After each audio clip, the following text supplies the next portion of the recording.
तो मुझे इस तरह के मेल अक्सर आते रहते हैं जहाँ पे कोई नेकेड पोजीशन लेता है और उसके बाद वो फंस जाता है, काफी लॉस हो जाता है, वो किसी तरह का स्टॉप लॉस रखता नहीं है।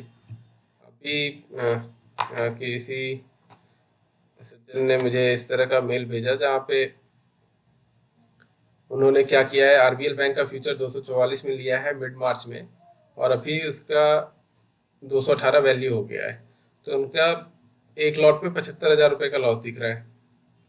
सेकंड पोजीशन उन्होंने शॉर्ट कर रखा है 600 सी सन फार्मा का, 21 अप्रैल के सीरीज का 14 रुपये में सेल किया है और उसका वैल्यू 24 रुपये हो गया है। तो यहाँ पे भी अराउंड अराउंड 15,000 का लॉस वो लेके बैठे हैं। अभी इनके पास कोई स्टॉप लॉस होगा नहीं, जिसकी वजह से ये ट्रेड से निकले नहीं है, या स्टॉप लॉस सोचा भी होगा तो माइंड में होगा, सिस्टम में लगाते नहीं होंगे। तो और ना ही किसी तरह का हेज है। तो अब इस तरह के सिचुएशन में वो अब हेल्प मांग रहे हैं कि इसमें क्या कर सकते हैं। तो देखते हैं इसमें कि क्या कर सकते हैं ऐसे सिचुएशन में, क्योंकि ये बहुत कॉमन सिचुएशन है जो कि अक्सर लोग जो न्यू होते हैं, न्यू क्या मेरे ख्याल से ओल्ड भी लोग हैं जिनको नॉलेज नहीं है, और या फिर उनके ग्रीड ज्यादा होती है, तो वो इस तरह के सिचुएशन में फंस जाते हैं। तो सबसे पहले मैं चेक करता हूँ आरबीएल बैंक में क्या कर सकते हैं हम लोग।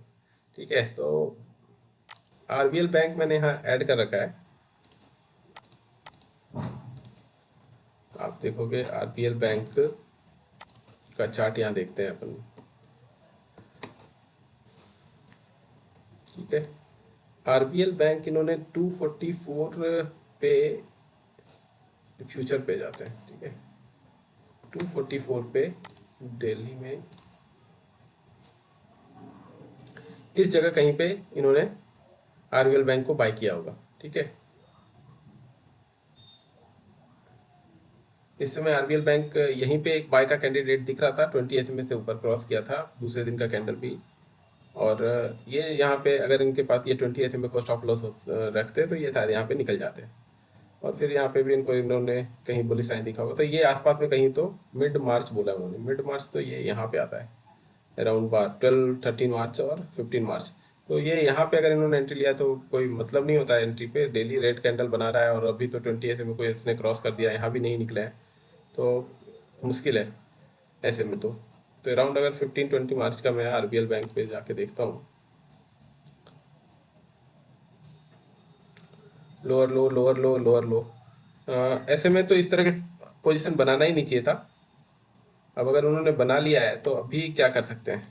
अब एक ठीक ठाक फॉल दे चुका है, अराउंड 240-250 से ये फॉल दे चुका है 208 का, 208 204 भी टच कर रखा है इसने, और उसके बाद एक बुलिश कैंडल बनाया है।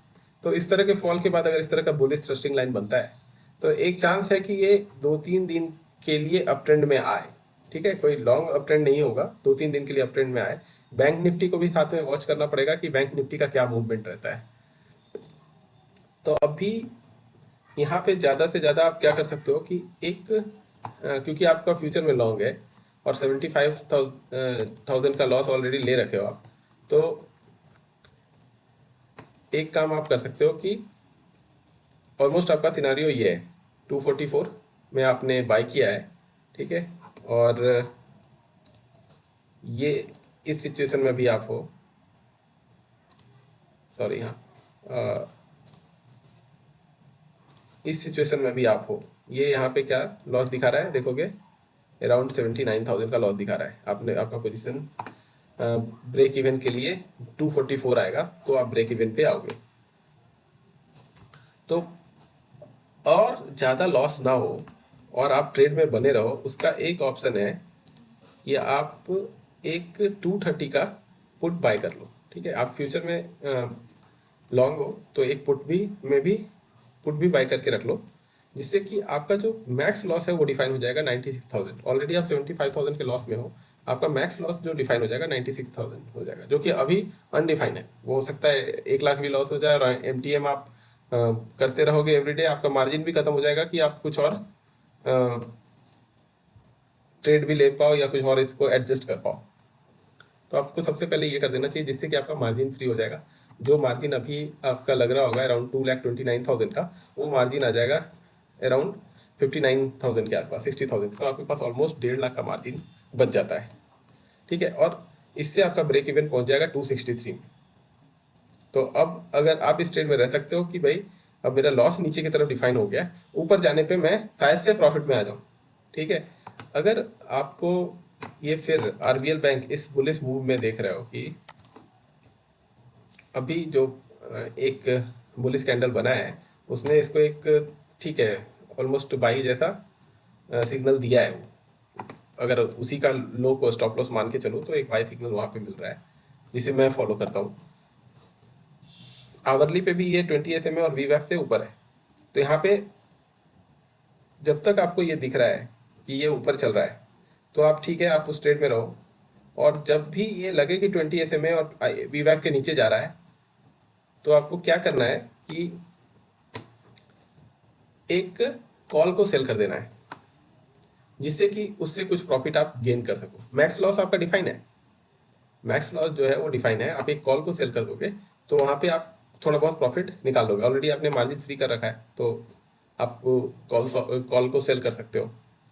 और फिर जब भी वो ऊपर के मूवमेंट देता है, फिर से वो 20 SMA को और या वीवैप को आवरली पे तोड़ता है तो आप इससे निकल जाओ, कॉल सेल से निकल जाओ और सिंपली इसमें जो प्रॉफिट आ रहा है वो लेते रहो। ये आप एक ट्राई कर सकते हो कि इसमें जिस तरह से लॉस को मिनिमाइज किया जा सकता है। ठीक है, अभी मेरे पास तो फिलहाल ये सॉल्यूशन इसमें दिख रहा है, इसे आप ट्राई करके देख सकते हो। दूसरा केस क्या क्या है इनके पास कि इन्होंने एक शॉर्ट किया है 600 CE को सन फार्मा के। तो सन फार्मा के केस में अगर आप देखोगे, सन फार्मा को इन्होंने 14-15 रुपए पे शॉर्ट किया था और चल रहा है 25 रुपए पे। तो सन फार्मा का देखो क्या सीन है, 14-15 रुपए पे अगर इन्होंने शॉर्ट किया है, इसका मतलब कि ये 25 को या 26 को इन्होंने शॉर्ट किया, 13-14 रुपए उसी समय दिख रहा है मुझे। तो 25 या 26 को इन्होंने इसको शॉर्ट किया है। अब 25 या 26 को अगर आप देखोगे तो आरबीएल सन फार्मा, ठीक है, तो ये 25 या 26 का मतलब ये यहाँ कहीं पे इन्होंने शॉर्ट किया है, इसके कॉल को शॉर्ट किया है इन्होंने। तो जब बॉलिंजर बैंड के निचले लाइन को टच करा, ऐसे में कॉल को शॉर्ट करने का कोई मीनिंग नहीं आता है। ठीक है, हो सकता है ये तोड़ के और नीचे चले जाए, लेकिन जनरली यहाँ से ये सेकंड डेविएशन है, वापस से ये अपने 20 SMA की तरफ जाता है और फिर तोड़ के आता है। जनरली आप देखोगे इसी तरह का पाथ फॉलो करता है, लेकिन कुछ भी गारंटेड नहीं है। तो यहाँ पे एक कॉल को शॉर्ट करना कोई मीनिंगफुल नहीं था। इवन ये 20 SMA का भी यहाँ पे ये 20 SMA ही इसके लिए एक रेजिस्टेंस बन जाता। तो अब इन्होंने अगर सन फार्मा को शॉर्ट किया है 600 कॉल को, तो अभी उस केस में हम लोग क्या कर सकते हैं वो देखते हैं कि तो यहाँ पे 600 का कॉल इन्होंने शॉर्ट करके रखा है 14 रुपये 25 पैसे पे। ठीक है, तो आप यहाँ देख रहे हो कि ऑलरेडी ये 15,000 का लॉस दिखा रहा है अभी। अब ऐसे सिचुएशन में ये क्या कर सकते हैं कि एक 34 रुपीज़ का पुट आप शॉर्ट कर दो। ठीक है, जिससे कि आपके पास एक वाइड रेंज मिल जाता है, जहाँ पे अगर आप स्टे करोगे तो प्रॉफिट में आ सकते हो। और इसमें अगर ये इसी रेंज में रह जाता है, अराउंड 592 से 648 के रेंज में रह जाता है, तो आप इसमें, क्योंकि ऑलरेडी बुलिश है तो मैंने बुलिश साइड ज़्यादा रखा है, इसे आप अपने हिसाब से एडजस्ट कर सकते हो। और साथ में 650 का पुट बाय कर सकते हो और एक 590 का कॉल बाय कर सकते हो, जिससे कि आप दोनों साइड में कंप्लीटली हेज हो जाते हैं। अब सन फार्मा कहीं भी चले जाए आपको 6,000 से ज़्यादा लॉस नहीं देगा, और अगर ये रेंज में रह गया तो अराउंड 7-8,000 का आपको प्रॉफिट बन जाएगा। तो आप एक ये ट्रिक यूज़ कर सकते हो, जो करंट सिचुएशन में आप ट्रैप हो तो आप ये एक ट्रिक यूज़ कर सकते हो। ये एक प्रॉपर आयरन कॉर्नर बन जाता है।